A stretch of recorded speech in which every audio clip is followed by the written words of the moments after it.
نصلي ونسلم على رسول الكريم أما بعد فأعوذ بالله من الشيطان الرجيم بسم الله الرحمن الرحيم قال الله تبارك وتعالى في القرآن المجيد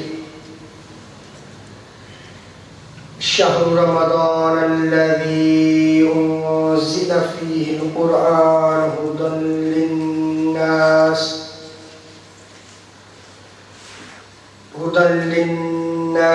وبينات من الهدى والفرقان فمن شهد منكم الشهر فليصمه صدق الله مولانا العظيم مولاي صل وسلم دائما ابدا على حبيبك خير الخلق كلهم. اللہ تبارک و تعالیٰ کا بے پایہ لطف و کرم اور احسان عظیم ہے کہ جس نے ہمیں اس جمعۃ المبارک کی عظیم اور بابرکت محفل میں اکٹھے ہونے کی توفیق عطا فرمائی، اور سب سے بڑھ کر یہ کہ ہمیں دولت ایمان سے بہرہ مند فرمایا.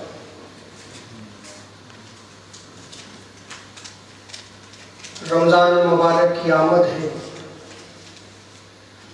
یہ وہ ماہ مقدس ہے جس میں رب تعالیٰ کی رحمتیں چھم چھم برستی ہیں، جس میں اگر کوئی بندہ سچے دل سے تائب ہو کر اس کی طرف رجوع کرے، رب تعالیٰ اس کی توبہ کو قبول فرماتا ہے. یہ وہ ماہ مقدس ہے جس میں کئی جہنمیوں کو جہنم سے آزاد کیا جاتا ہے. یہ وہ ماہ مقدس ہے جس میں شیاطین کو زنجیروں سے جکڑ دیا جاتا ہے. اللہ تبارک و تعالیٰ نے قرآن مجید میں ارشاد فرمایا کہ ماہ رمضان المبارک وہ ماہ مقدس ہے جس میں اللہ تبارک و تعالیٰ نے قرآن کو نازل فرمایا.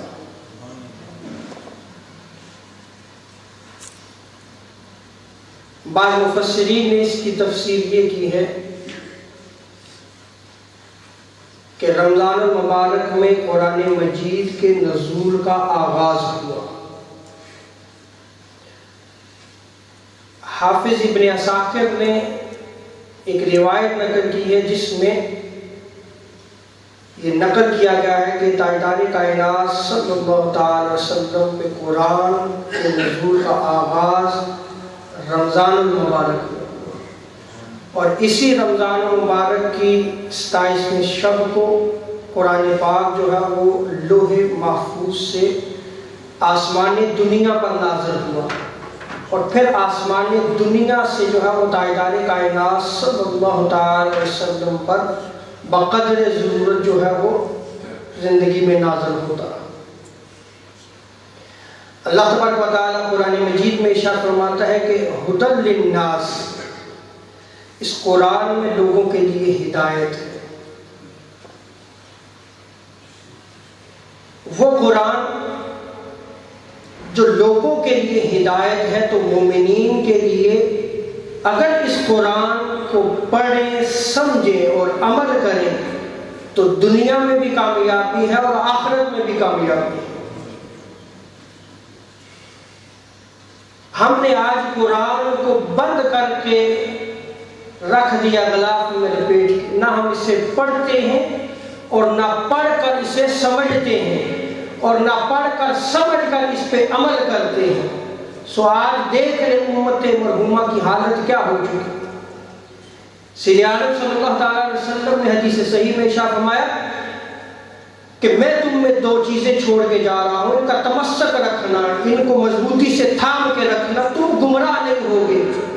فرمایا ایک قرآن اور دوسرا میری سنت ہے.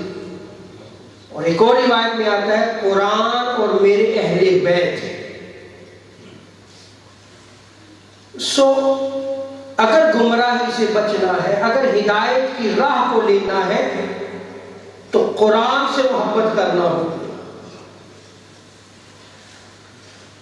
اور آگے رب تعالیٰ نے ارشاد فرمایا وَبَيِّنَاتٍ مِّنَ الْهُدَىٰ، اور اس میں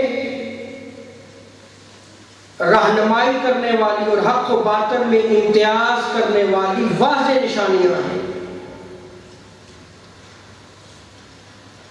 اور آگے رب تعالیٰ نے ارشاد فرمایا فَمَنْ شَهِدَ مِنْكُمُ الشَّهْرَ فَلْيَصُمْهُ، اس ماہ مقدس کو جو بھی پائے، رمضان المبارک کے مہینے کو جو بھی پائے، اس کے لیے لازم ہے کہ وہ روزے رکھے.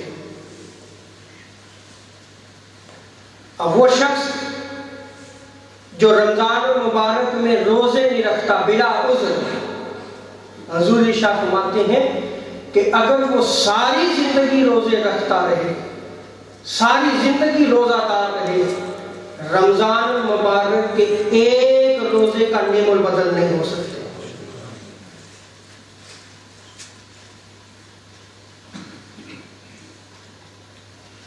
اب اس ماہ مقدس میں جس میں قرآن نازل کیا گیا، آئیے ذرا قرآن کی فضیلت جانیے کہ قرآن کی فضیلت کیا ہے. وہ قرآن جس کو جبریل امی لے کے آئے، جس کو تاجدار کائنات صلی اللہ تعالی علیہ وسلم کے قلب انور پہ نازل کیا گیا، وہ قرآن جس کی تلاوت خود تاجدار انبیاء صلی اللہ تعالی علیہ وسلم نے تلاوت فرمائی، وہ قرآن کے جس کو تاجدار کائنات صلی اللہ تعالی علیہ وسلم نے خود یاد فرمایا، حفظ فرمایا، وہ قرآن جس کی تعلیم خود تاجدار کائنات صلی اللہ تعالی علیہ وسلم نے صحابہ کو دی، وہ قرآن جس کی ترغیب تاجدار کائنات صلی اللہ تعالی علیہ وسلم نے خود عطا فرمائی. آئیے اس قرآن کی فضیلت کو جانیے، کیونکہ یہ وہ رمضان المبارک ہے جس میں قرآن کو نازل کیا گیا. ہمیں اس رمضان المبارک میں عہد کرنا ہوگا کہ ہم سچے دل سے تائب بھی ہوں، اور جو ہمارا ٹوٹا ہوا قرآن سے رشتہ ہے اس کو دوبارہ جوڑ لیں.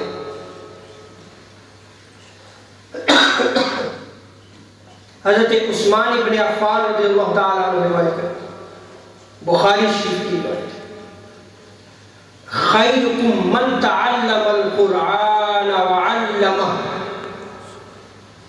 کہ تم میں بہترین وہ ہے جو قرآن کی تعلیم دیتے ہیں اور قرآن سیکھتے ہیں. حضور نے خیرکم کا لفظ کہا. اب جسے تاجدار کائنات صلی اللہ تعالی علیہ وسلم فرمائے کہ تم میں بہترین وہ لوگ ہیں جو قرآن سیکھتے ہیں اور سکھاتے ہیں.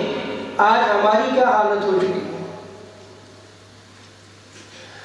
ہم تو قرآن پڑھانے والے کو اپنا نوکر سمجھتے ہیں، معذرت کے ساتھ. اور حضور کیا سٹیٹس دے رہے ہیں کہ وہ بہترین جو تعلیم دے رہے ہیں.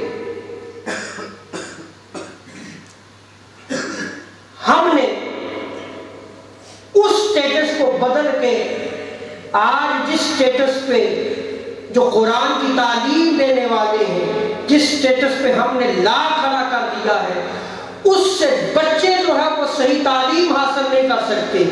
جب بچے کے سامنے ہی آپ تعلیم قرآن دینے والے کا سٹیٹس جو ذہن میں بٹھا رہے ہیں، جب وہ مسجد میں یا گھر میں جو آ رہا ہے جو ٹیچ دینے کے لیے جو ٹیچ کر رہا ہے، جب آپ اس کے سامنے جو عزت دے رہے ہیں اس کو، وہی عزت جو ہے جب اس کے ذہن میں بیٹھ جائے گی تو وہ کبھی بھی قرآن کو نہیں سیکھ سکے گا.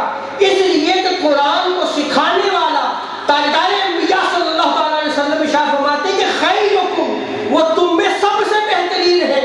تو جب تک قرآن سکھانے والوں کو وہ سٹیٹس نہیں دیا جائے گا جو تاجدار کائنات صلی اللہ تعالی وسلم نے اولاد قرآن جو ہے وہ نہیں سیکھ سکے گی۔ یہ ادب جو ہے یہ تاجدار انبیاء صلی اللہ تعالیٰ علیہ وسلم نے سکھایا ہے۔ جب تاجدار کائنات صلی اللہ تعالیٰ علیہ وسلم خود دین کی تعلیم دیا کرتے تھے، قرآن کی تعلیم دیا کرتے تھے، جب تاجدار کائنات صلی اللہ تعالیٰ علیہ وسلم اپنے فرامین صحابہ کرام کو بیان کیا کرتے تھے تو اس مجلس میں بیٹھے ہوئے سارے صحابہ اس طرح باادب بیٹھ جاتے تھے جیسے کہ ان کے کندھوں پہ جو ہے وہ پرندے بیٹھے ہوئے ہیں اور کوئی بھی بولتا نہیں تھا۔ اور آگے سید عالم صلی اللہ تعالی علیہ وسلم ارشاد فرماتے ہیں ان افضلکم من علم القرآن من تعلم القرآن، تم میں جو ہے وہ بہترین وہ ہے جو قرآن کی تعلیم دیتا ہے۔ افضلکم، تم میں سب سے افضل جو قرآن کی تعلیم دیتا ہے۔ سیدہ عائشہ صدیقہ رضی اللہ تعالی عنہ روایت کرتی ہیں قال رسول اللہ صلی اللہ تعالی علیہ وسلم الماہر بالقرآن مع السفرۃ الکرام البررہ، حضور ارشاد فرماتے ہیں کہ جو ماہر قرآن ہے، جو قرآن کو جاننے والا ہے، وہ معزز فرشتوں اور معظم اور مکرم انبیاء کرام کے ساتھ ہوگا۔ اور آگے حضور علیہ الصلوۃ والسلام ارشاد فرماتے ہیں والذی یقرأ القرآن ویتتعتع فیہ وہو علیہ شاق لہ اجران، بخاری شریف کی روایت ہے، مسلم شریف متفق علیہ روایت ہے۔ حضور شاہ فرماتے ہیں کہ جو قرآن پڑھتا ہے اور کوشش کر کے پڑھتا ہے، حالانکہ وہ اٹک رہا ہے، اٹکتا ہے، لیکن قرآن پڑھتا رہتا ہے، کوشش کرتا رہتا ہے، حضور ارشاد فرماتے ہیں کہ اس کے لیے 2 اجر ہیں۔ کتنے اجر ہیں؟ 2 اجر۔ ایک وہ جو کوشش کر رہا ہے اور ایک قرآن پڑھنے کی وجہ سے۔ حضرت ابو موسیٰ اشعری رضی اللہ تعالی عنہ روایت کرتے ہیں حضور علیہ الصلوۃ والسلام نے ارشاد فرمایا، بخاری مسلم کی متفق علیہ روایت ہے، کہ بندہ مومن جو قرآن پڑھتا رہتا ہے اس کی مثال مالٹے کی طرح ہے۔ عرب کا ایک لذیذ پھل ہے، بہت ہی میٹھا، حضور نے اس پھل سے اس کی تشبیہ دی، جس کی خوشبو بھی اچھی، ذائقہ بھی مزیدار، خوب اور پاکیزہ ہے۔ حضور بیان فرمائے اور حضور ارشاد فرماتے ہیں کہ وہ بندہ مومن جو قرآن نہیں پڑھتا، پہلی مثال اچھے خوبصورت پھل کی بھی ہے جو ذائقے دار بھی ہے، خوشبودار بھی ہے، پاکیزہ بھی ہے۔ جو قرآن نہیں پڑھتا اس کی مثال حضور نے دی کہ وہ خشک کھجور کی طرح ہے، جس میں خوشبو تو نہیں البتہ ذائقہ ایمان کی بنا پر شیریں ہوتا ہے، وہ میٹھا ضرور ہوتا ہے لیکن ہے خشک، کیونکہ قرآن نہیں پڑھتا۔ اور آگے حضور علیہ الصلوۃ والسلام نے ارشاد فرمایا کہ وہ منافق جو قرآن پڑھتا ہے اس کی مثال ریحانہ گلاب کے پھول کی سی ہے، کہ اس کی خوشبو اچھی اور ذائقہ کڑوا ہوتا ہے۔ ذائقہ منافق ہے، قرآن پڑھ رہا ہے، اب خوشبو تو اچھی ہے لیکن اس کا ذائقہ جو ہے وہ کیا ہے؟ کڑوا ہے، کیونکہ منافق ہے۔ اور وہ منافق جو قرآن تلاوت نہیں کرتا اس کی مثال تمہ جیسی ہے، جس کی نہ خوشبو نہ ذائقہ۔ اور ایک روایت میں ہے منافق کی بجائے حضور صلی اللہ تعالیٰ علیہ وسلم نے فاجر کا لفظ استعمال کیا ہے۔ کس کا لفظ؟ فاجر۔ فاجر کہتے ہیں گناہ گار، جو قرآن نہیں پڑھتا وہ گناہ گار ہے۔ اس کی مثال حضور صلی اللہ تعالیٰ علیہ وسلم نے فاجر سے دی، اور مثال کون سی دی؟ تمے کی، کہ جس کی نہ خوشبو نہ ذائقہ۔ ابو امامہ روایت کرتے ہیں سمیت رسول اللہ صلی اللہ علیہ وسلم یقول اقرأوا القرآن فإنه يأتي يوم القيامة شفيعا لأصحابه۔ بخاری مسلم کی متفق علیہ روایت ہے۔ حضور ارشاد فرماتے ہیں کہ قرآن پڑھا کرو، قرآن پڑھا کرو، اس لیے کہ روز قیامت قرآن مجید اپنے پڑھنے والوں کا شفیع ہوگا، قرآن شفاعت فرمائے گا۔ جو قرآن کو پڑھتا ہے، اور آگے حضرت عبداللہ ابن عمر رضی اللہ تعالیٰ عنہ روایت کرتے ہیں، جامع ترمذی سنن ابو داؤد کی بات، قال رسول اللہ صلی اللہ تعالیٰ علیہ وسلم یقال لصاحب القرآن اقرأ وارتقل ورتل كما كنت ترتل في الدنيا۔ جو شخص دنیا میں قرآن پڑھتا ہے، قرآن سے محبت کرتا ہے، حضور ارشاد فرماتے ہیں کہ اس صاحب قرآن کو کہا جائے گا اب قرآن پڑھتا جا، جیسے تو ترتیب کے ساتھ دنیا میں قرآن پڑھتا تھا اب پڑھتا جا اور اپنی منزل طے کرتا چلا جا۔